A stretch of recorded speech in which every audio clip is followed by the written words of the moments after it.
You are watching WOBY, your 24/7 entertainment station.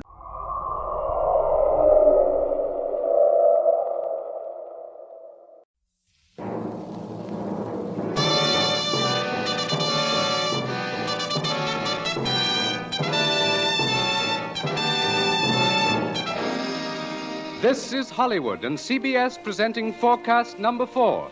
Herbert Marshall, directed by Alfred Hitchcock in the first program of a proposed new series entitled Suspense.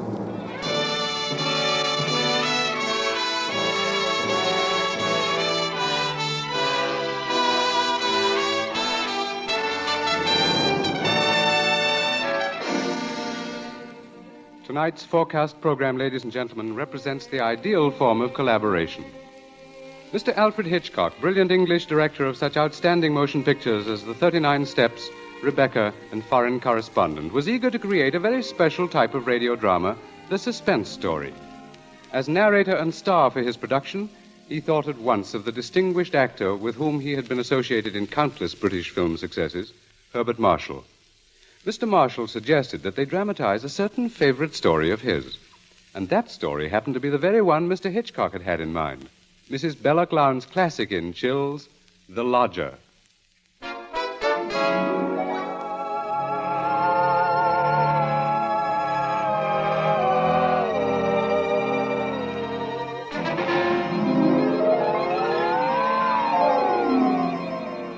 The Lodger is a work of fiction which springs from recorded fact. A story which begins in the year 1888 in London. A London terrorized by the fifth in a succession of recent murders. It was believed that these deeds were the work of one person, a tall, gaunt figure in a black Inverness cape, carrying a small, narrow bag. That meager description, provided by a highly unnerved witness, was the sum total of all that was known of the murderer. It was enough, however, to keep alive and alert the interest of all London, of all those in fine quarters, and all those in small, grimy houses, as, for example, Ellen Bunting. Ellen was no different from all the other middle-aged housewives dwelling in the great city's squalid Whitechapel district. She knew all the known facts of the case. As Herbert Marshall will tell you, Ellen knew it was quite proper to refer to this wielder of the knife as the Avenger.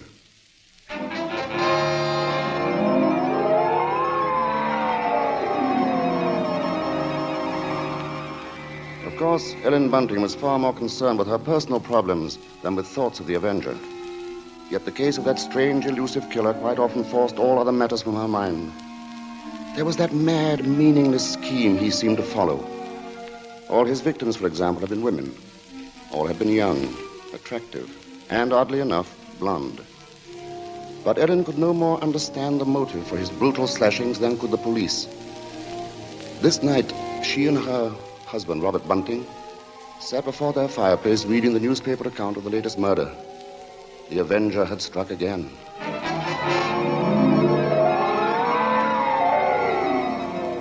As Ellen expressed it, he might be anybody.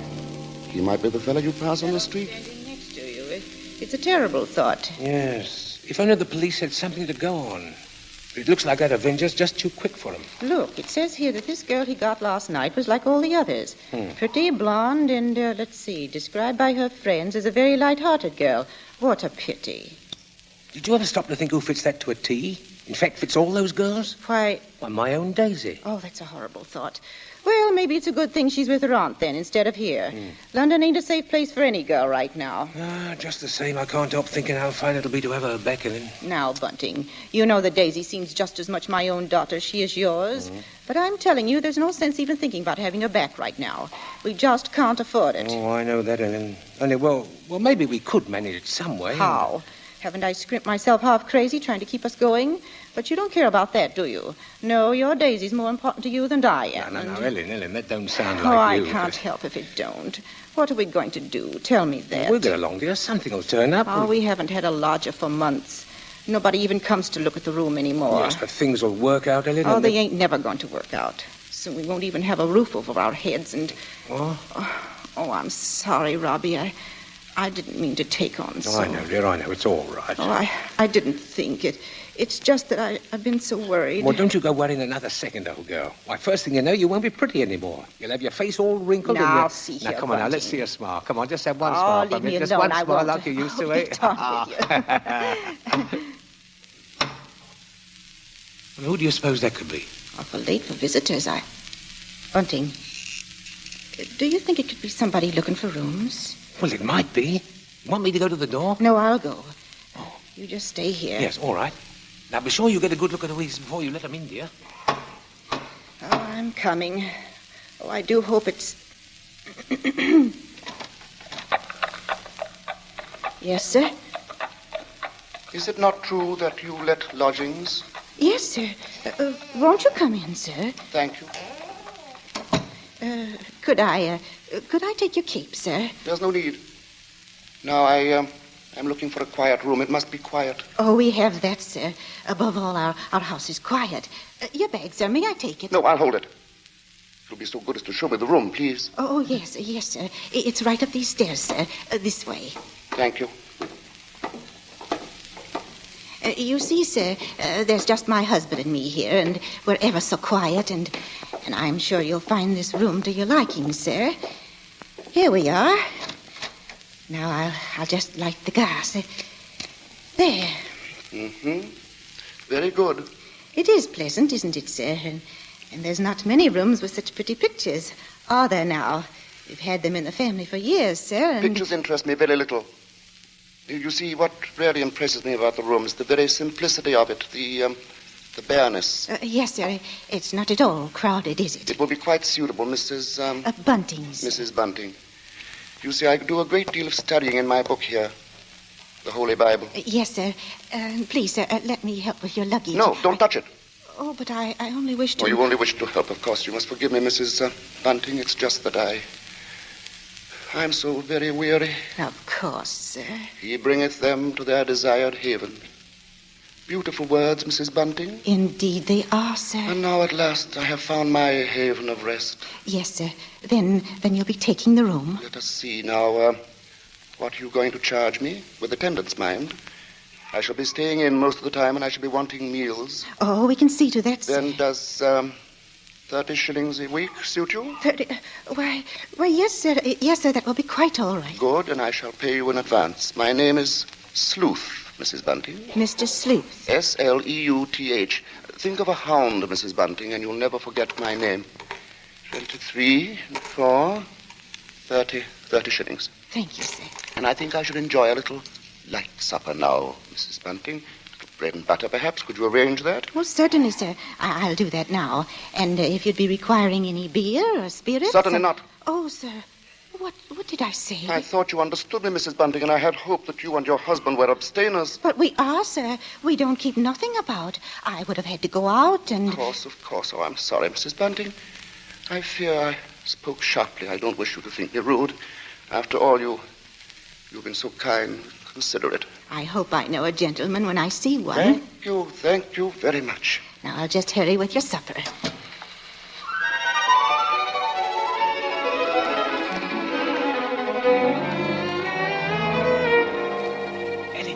Ellen, did he take the room? Oh, don't bother me now. I have to get him some supper. What did you mean? Come to the kitchen where he won't hear us. He took it, Ellen? Yes, He took the room? Yes, we're all right now. Look, 30 shillings. A week in advance. Oh, it's wonderful. Wonderful.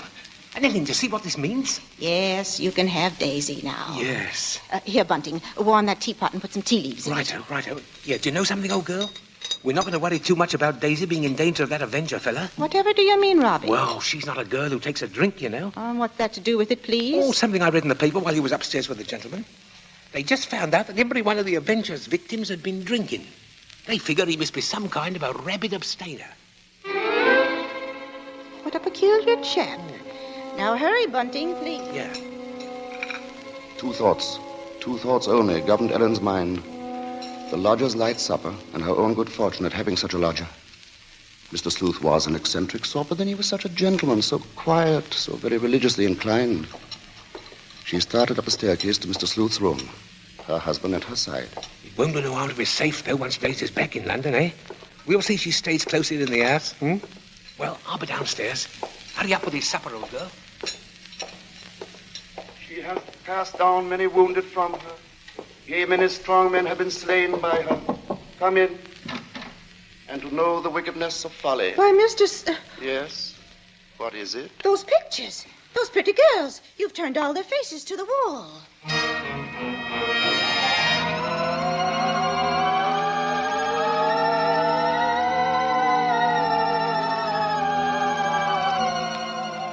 And that maneuver, that strange action, was the beginning of Ellen's concern.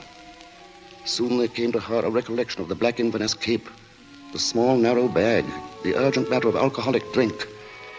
And these details began to shape themselves into a pattern which grew more disturbing with each passing hour.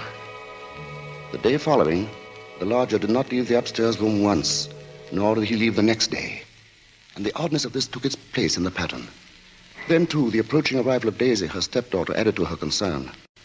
On the second night, her sleep was restless with vague, horrifying images. And so when she heard the first stealthy footsteps outside her bedroom, she was instantly awake.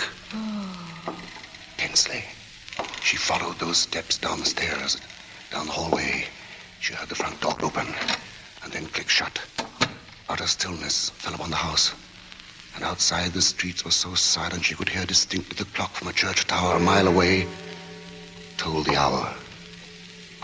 In her troubled frenzy, she pictured a lone figure plodding through the deep fog, moving quietly, stealthily, stalking, searching, finding.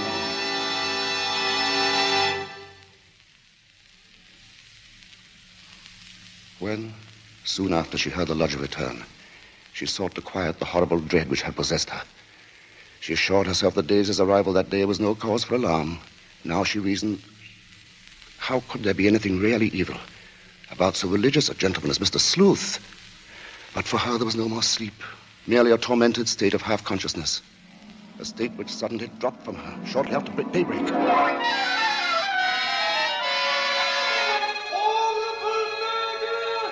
Horrible murder. That was the piercing scream of a newsboy far down the street. The Avenger strikes during night! Ellen Bunting heard the boy cry out the Avenger's latest stroke, made during the night.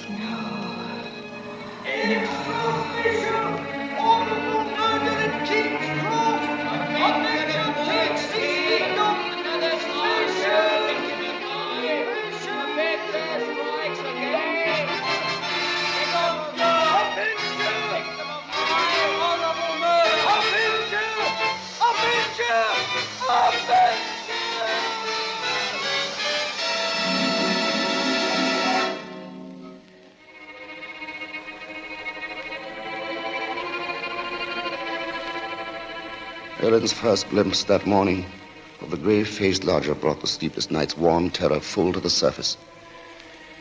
But on the next instant, she saw the pitiable, helpless weariness in his eyes, and curiously the terror began to pass.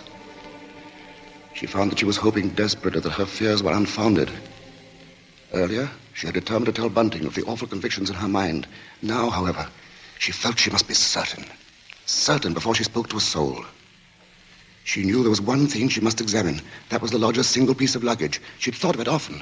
What could it hold? Not much in the way of clothing, surely. It was too small, too narrow. It was more like a case. A case for a knife. It was along toward noon that Ellen found her opportunity to search the lodger's room. Soon after Bunting left to meet Daisy, Mr. Sleuth himself walked from the house. Ellen watched the tall, thin figure in the black Inverness cape disappear down the street, and then she rushed upstairs, into the room. Quickly, she moved to the closet. It was no different from what it had always been, utterly empty.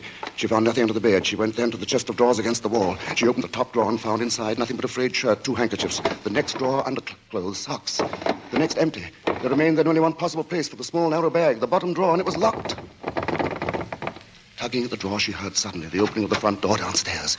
Panic-stricken, she rushed out of the room and down the hall to the head of the stairs. Upstairs, Ellen? Ellen, Daisy's here. Oh, Mother Ellen, it's so good to see you. And whatever's the matter? Yes, you've gone quite white. Oh, well, I'm all right. I wasn't expecting you so soon. Oh, you don't know how fine it is to be back, Mother Ellen. Oh, the country's all right in its way, but there's nothing like London now, is there? No, there isn't. But as long as that Avenger's about, I can see we're going to have to do something about these blonde locks, eh, Ellen? Oh, don't worry about that. I'll dye 'em maybe, or just pin 'em under my hat. Daisy, I might as well get you settled. Oh, now, Father, isn't that just like her? She's straight to the point, and no fuss. Why, I'll bet a sixpence you'll have a dust cloth in your hair before you've got your coat off. Mr. Sleuth. Mrs. Bunting, I see my door is open. Oh, we were just leaving, so we... Does this mean that all of you have been in my room? Oh, not at all, sir. What must I do? Keep it locked? But you see, sir, I was just tidying up a bit, and Mr. Bunting, he brought his daughter up, sir. She just arrived. This is Daisy, sir. Pleased to meet you, sir. She's been away for quite a long while, you see, Mr. Sleuth, and that's why we're a bit excited, you might think. Yes, you must have been surprised when you came in, hearing us laughing and carrying on that way. Yes, I must say I was. However, Miss Daisy, there are all types of joy, are there not? Yes, I'm sure there are. The despicable evil joy of the abandoned and the divine happiness of the blessed. A vast difference, that. You do understand me, don't you? Why, yes, sir. Yes, Mr. Sleuth. I devoutly hope so, Miss Daisy. Nowadays, there are so very few young women like yourself who do. In fact, I all but despaired ever of finding one. If you'll excuse us now, sir, we'll be getting Daisy's things put away. Of course, Mrs. Bunting, and I must be getting to my room. Believe me, Miss Daisy, it's been a revelation to meet you. Oh, thank you, sir. I'm sure we shall have much to discuss. He's a queer one, all right. But such a gentleman, isn't he?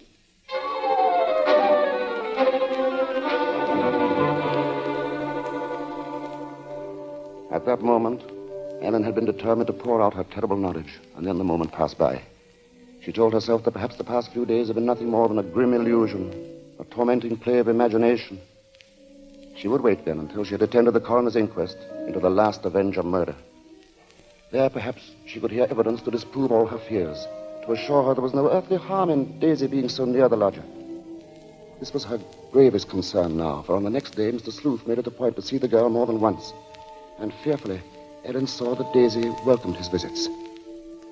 As Ellen was preparing to step out to the inquest, she heard once more the voices of her stepdaughter and the lodger coming to her through the kitchen door. She hesitated before entering, tense, strangely apprehensive. I do believe, Mrs. Sleuth, I've never known a gentleman with such funny ideas. Oh, Mother Ellen, you should hear what Mr. Sleuth was just saying. Perhaps, Daisy, you would excuse yourself and... He thinks people, and especially girls, should spend all their time praying. I sought to explain, Mrs. Bunting, that all women are placed on this earth filled with evil.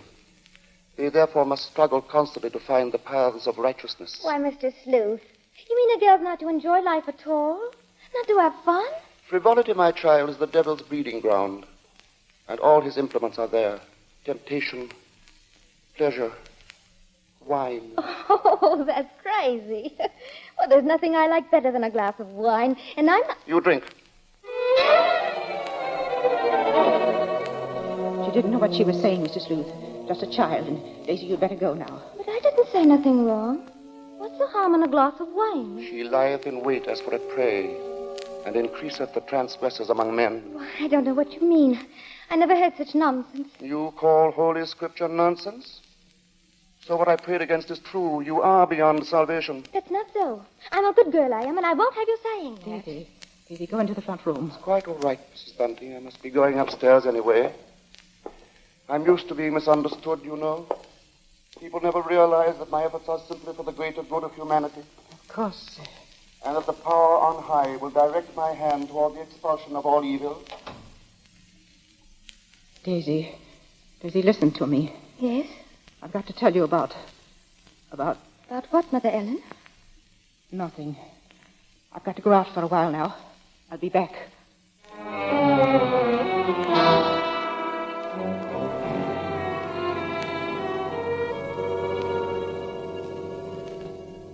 The moment to reveal the secret horror had come again and passed. Ellen's sudden recollection of Mr. Sleuth as he stood in the doorway had overwhelmed her. She must give him this last chance, this last frantic search for disproving evidence, this trip to the inquest. If that chance should fail, Then she would tell Bunting or the police. So with the knowledge that Bunting was left in the house to look after Daisy, she boarded the underground train bound for the coroner's court. But as the train pulled away from the station, a new torture came to her, began to mount in her mind. It was the sudden realization that provided Sleuth was the murderer, she was equally responsible for his crimes. She had been giving him protection. If anything should happen to Daisy, she would be equally guilty. Fully as guilty as the Avenger.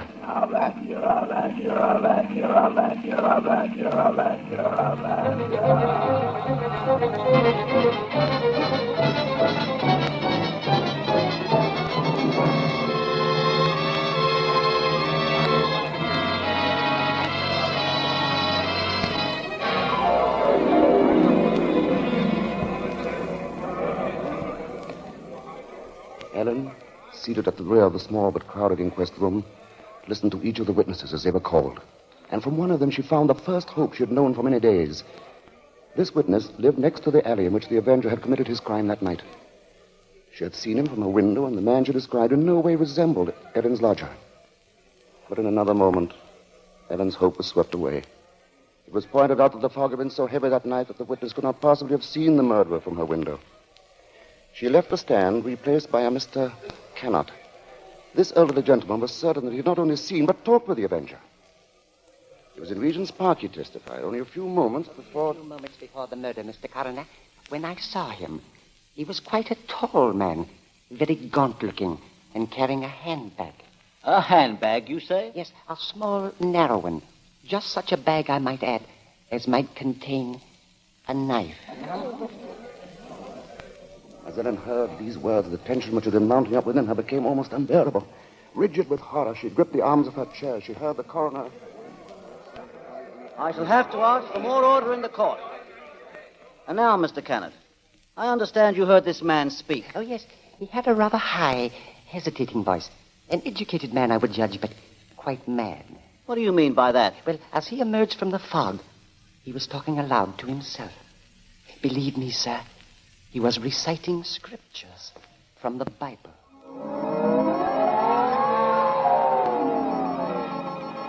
Scriptures from the Bible. Horrified, Ellen rose from her seat, only half hearing the confusion about her.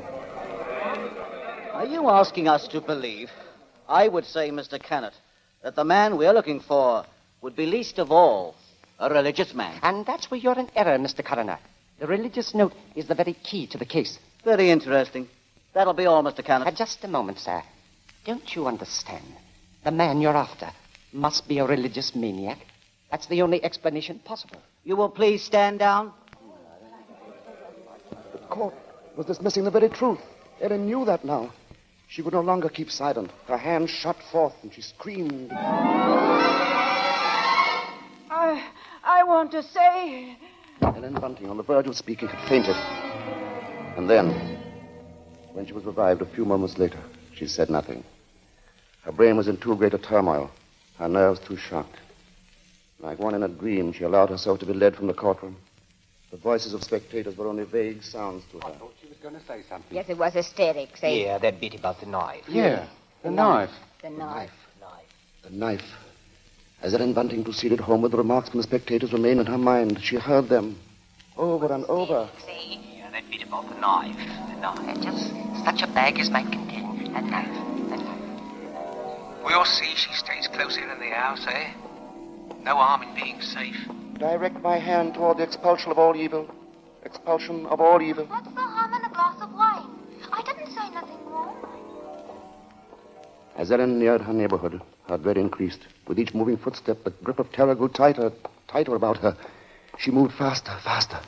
If only she were in time. She was 2 streets away from the house. Then one.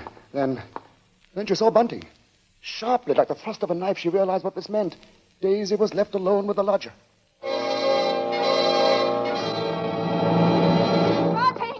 Bunting! Yes, Ellen, what is it? Oh, Bunting, tell me, Bunting. Where's Daisy? Where is she? I say, where? Why, at home.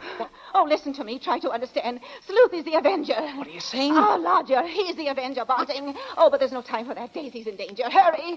Hurry! Yes. Daisy. Daisy!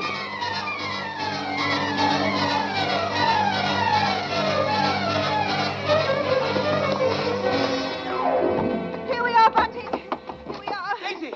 Oh, Daisy! Daisy, where are you? I'll look in the kitchen, Bunting. You try the sitting room. Daisy! Daisy! Where are you, Daisy? Answer me, Daisy! Oh, Let's try the bedroom. she's not here. What about the dining room? Look, she's not there. She's not downstairs. Then there's just his room.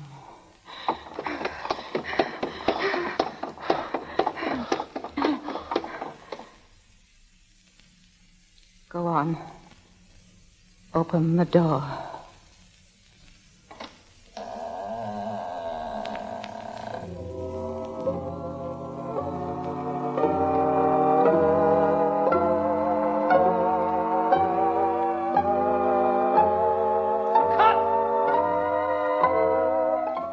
Okay, Mr. Hitchcock. Track cut and clear. Did you say cut? What's the idea, Hitch? I've a few more lines to do. As Mr. Marshall, the narrator, you have, not as Mr. Sleuth, the lodger. Hitch, you can't stop the play right here. It isn't fair, you know. Why isn't it, Bart? What more is there to say? But, Mr. Hitchcock, won't people want to know what Bunting and me found in the room? All right, Ellen. What precisely did you find? Well, nothing, sir. There. You see? Nothing. No lodger, no Bible. And that locked dresser drawer. What about that? We unlocked it, sir. And what was in it? Nothing, sir. You are certain, Mrs. Bunting? Oh, you gave me quite a turn, Mr. Mr. Marshall. Yes, sir, I'm sure, sir. There was nothing. Well, begging your pardon, Mr. Hitchcock, but don't you think we'd better just mention about Daisy? I don't know, Bunting. What do you think we ought to say? Oh, just that the reason she wasn't in the house when Ellen and me got there was, well, she'd gone out for a walk, that's all. Did she enjoy it? Oh, very much, sir. Made it to King's Cross and back in just under an hour, sir. Splendid time, Bunting. Well, there you are, Bart. There's the story. Now, wait a minute, Mr. Hitchcock. You can't do that. That's not the story. Of course it's not. Now, look here, Hitch. Here's the fellow who composed and conducted all our music, Wilbur Hatch. He wants to know about this, too. Everybody does. All right, Bart. What is it they want to know? What became of Mr. Sleuth? Oh, him. Why, he left that afternoon. They never saw him again. And now I think we ought to say something about the Columbia Mr. forecast show Hitchcock, for... sir, will you please... Stop him, Mr. Marshall. Hitch, listen to me. Yes? What is it? They want to know when the Avenger finally was caught. Oh, well, let me ask you something, Bart. Are you acquainted with Loretta Young? Yes, what's that got to do with it? Well, in next week's Columbia Preview series, Miss Young will take the starring role in the drama of an American Red Cross nurse. That's good news, isn't it? Oh, that's great.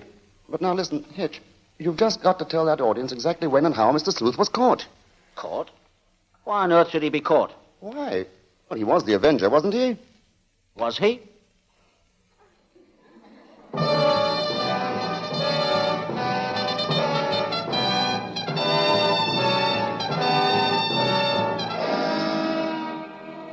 Your guess, gentle listener, is as good as ours. Even Mrs. Bella Lowndes, who wrote the novel, isn't entirely sure. For his masterful direction, our thanks to Alfred Hitchcock, whose latest pictures are David O. Selznick's Rebecca and Walter Wanger's Foreign Correspondent.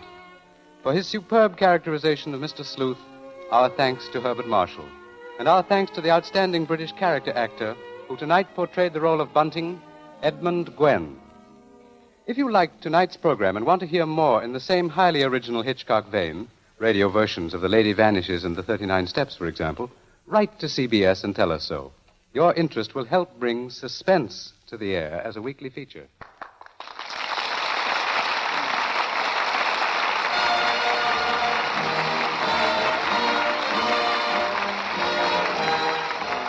Forecast next week presents from Hollywood, Loretta Young in Angel, first of a proposed series based on the adventures and the romance of a typical Red Cross nurse. From New York, a new sort of comedy show, Ed Gardner as Archie in Duffy's Tavern, with Gertrude Neeson, Colonel Stoopnagle, Larry Adler, and John Kirby's orchestra. Don't miss Forecast at this hour next week.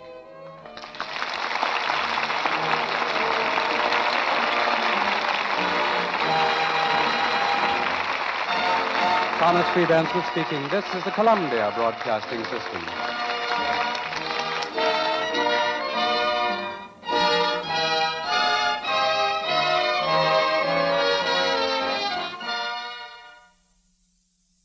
Thank you for watching WOBY.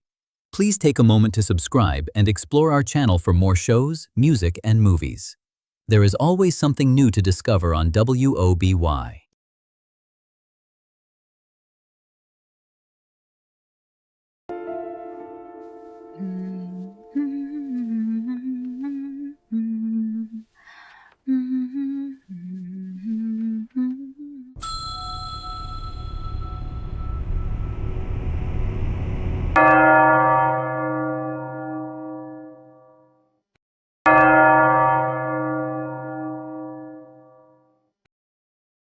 It is later than you think.